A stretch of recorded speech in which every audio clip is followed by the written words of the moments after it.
Je te salue dans le nom précieux de Jésus. Je suis ravi de te retrouver une fois de plus. Bien-aimé, j'aimerais t'exhorter ce soir sur comment gérer sa colère, comment gérer cette émotion négative. Précédemment, j'avais parlé de deux sources de colère, notamment la première qui provenait de l'humain, c'est-à-dire toi, de l'être humain. Donc, au travers de tout ce que tu peux vivre, des frustrations, la peur, bien-aimé, peut naître une certaine colère. Alors, il y a cette colère qui est naturelle, qui lorsqu'elle est répétée, bien-aimé, devient une possession maléfique. Si tu n'as pas regardé la vidéo, je t'incite à aller la regarder pour mieux comprendre ce que je vais dire par la suite. Alors, comment gérer cette colère naturelle pour ne pas qu'elle entraîne, bien-aimé, des possessions maléfiques ou des possessions démoniaques?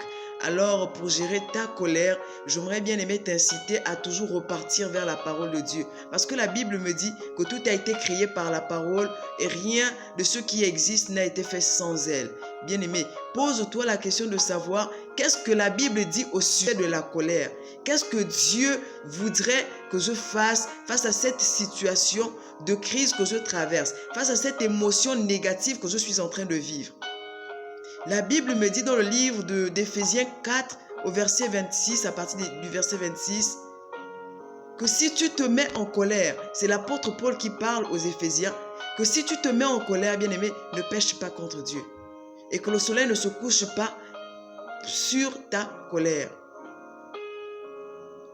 Alors, j'aimerais bien aimer t'inciter à faire cet exercice dans toutes les épreuves que tu traverses. Que dit la Bible à ce sujet? Que dit la Bible à ce propos?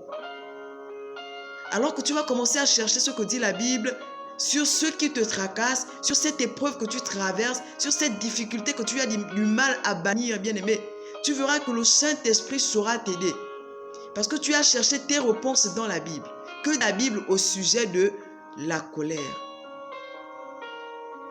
Et l'apôtre Jacques a dit, soyez lents, dans le livre de Jacques 1er, au verset 19.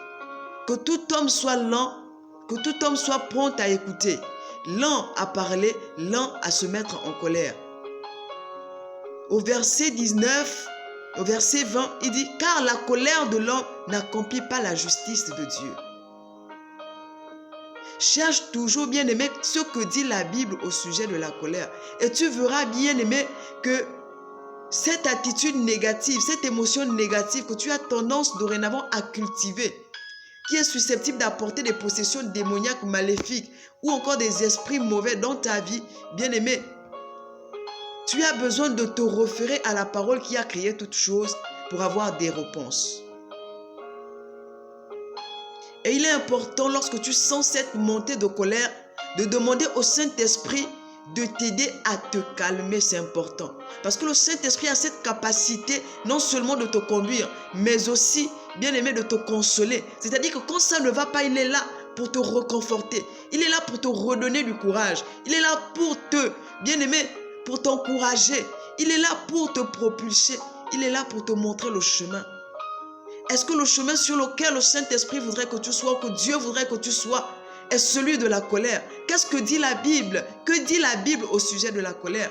Dans toutes les épreuves bien-aimées que tu vas traverser, pose-toi cette question, que dit la Bible? Que dit la parole de Dieu? Que Dieu te bénisse et que la colère ne soit plus ton partage.